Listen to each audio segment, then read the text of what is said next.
नागपूरच्या वतीने आणि बाबाच्या आदेशाप्रमाणे आज या ठिकाणी संजय भाऊ अंबने यांच्या निवासस्थानी नवीन कार्य पार पाडून एका भगवत कार्याच्या चर्चेला सुरुवात झालेली आहे।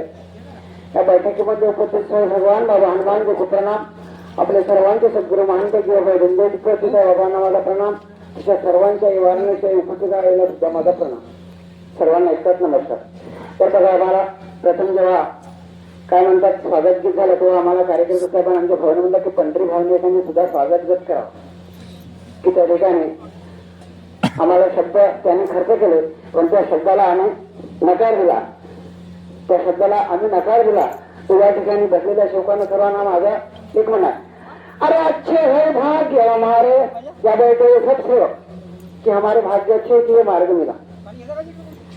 अच्छे है भाग्य हमारे जो आप यहाँ पधारे, अच्छे है भाग्य हमारे जो आप यहाँ पधारे, कि तन मन से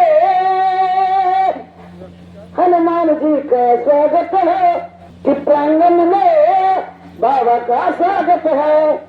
अच्छे है भाग्य हमारे जो आप यहाँ पधारे। आता बरेच दिवसाचा आम्ही चर्चा बैठकीला म्हणजे 1-1.5 महिन्यापासून नाही का कार्यक्रमाला स्टाफ आहे, त्यामुळे थोडस काही आवाजात फर्क नहीं, आवाज भी आज भी जैसे का ऐसा है, आवाज में कोई कमी नहीं, लेकिन थोड़ी सी मेमोरी है ना उसमें कमी है, मेमोरी थोड़ी चार्जिंग करायला वेळ लागते। तर या ठिकाणी बाबा उद्योग दिले गए मार्ग में रोते को हंसना सिखाए, रोने वाले को हंसना सिखाए, और सब लोगों को ये भी मालूम है कि बाबा ने हमको भगवान ने कहा। अब भगवान कैसा किसने देगा, ऐसा किसने देगा, ये अपने ऊपर निर्भर करता। खरोखरच्या ताईने जेव्हा मार्गदर्शन केलं की खरोखर आम्ही भगवान बघितलं आहे की नाही, भगवान सदैव आमच्या विश्वासात कार्य करते, अन्यथा आम्ही दगड देवाची पूजा करत राहिलो, आम्हाला त्याची ओळखता आलं नाही।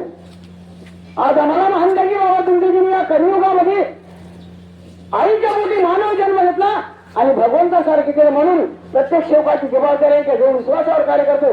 आणि खरंच ताई जो विश्वास आहे आणि खरंच तुमचे पतिदेव आहे, बिल्कुल माझा भी चैलेंज है मान के ऊपर जो परिपूर्ण वेळ लागते, सेवक परिपूर्ण त्यामध्ये आहे, वेळ लागते, कार्य करते, परमेश्वर कार्य करते, कारण की भगवान सभी को देखता है। इस मार्ग में आने वाले को देखता है, जाने वाले को देखता है, इस मार्ग में आने वाले को भी देखता है, जाने वाले को देखता है।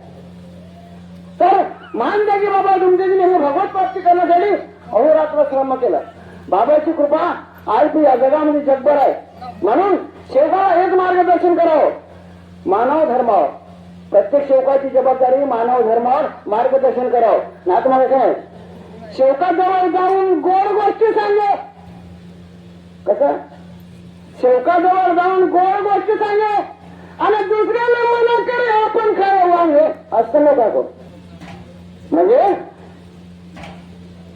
त्याला मानव धर्मावर मार्गदर्शन करा, नाही तर मग आपण काय म्हणजे वांगे घ्यायचे आणि दुसऱ्याला मनाई करायची असं कार्य करू नका, कारण की याला मानव धर्माची शिकवण म्हणत नाही। आमच्या महानदेवी बाबा तुमच्या मानवाला मानव धर्मावर बाबाच्या कृपेवर सेवकांनी कसं चालावं, कसं वागावं या विचार मानते की बाबा तुमच्या प्रत्यक्षात त्या तत्व शब्द निवार एक भगवंत एक प्राप्त केलं, आणि आज आमचं मानते की बाबा तुमच्या कृपेमुळे जीवन सुखी झालं। माझं सुद्धा आज या 25 ते 26 वर्षाच्या कालावधीमध्ये मानते की बाबा तुमच्या कृपेने खरोखर भगवंताचे कितीतरी उपकार माझ्यावरती आहे, की अशा माणसाला, अशा मूर्ख माणसाला मार्ग दिला। मूर्खासारखी वागणूक, दारूच्या नशेमध्ये माझं एवढंच लेकरू होतं, चांगलं 3 ते 4 वर्षाच्या दारूच्या नशेमध्ये मी त्याला तळ्यामध्ये मी उठत होतो, तो डोळा घारा लागतो। आज मानता की बाबा तुमच्या माणुसकीमुळे मी या मार्गाशी बोललो।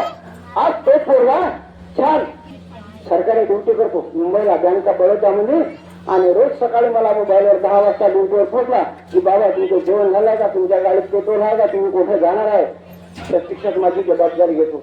म्हणजे बघा या महानदा की बाबा तुमच्या मार्गामुळे बाबाच्या कृपेमुळे आज मानव धर्म मिळाला, आणि म्हणूनच मानव धर्मावर महानदा की बाबा जिंदगीवर 2 शब्द बोलण्याचं तुमच्या समोर बाबाच्या कृपेमध्ये सांगण्याचं इच्छितो। आणि या ठिकाणी एवढंच बोलतो कारण की बोलणारे भरपूर आहे, पाण्या पावसाचा मोसम आहे, मग समोर येतात आता त्यांचा प्रसंग, आता बाबाच्या कृपेवर मार्गदर्शन करण्यात जाण्याचा प्रयत्न करू आणि जातो, कारण की ती ओळ माझ्यामध्ये आहे। आणि अशी सदैव परमेश्वरा ठेवील अशी तुमच्या चरणी विनंती करतो आणि आजच्या प्रसंगी आपले दोन शब्द पूर्ण करतो. सर्वांना माझ्या आयुष्यात नमस्कार.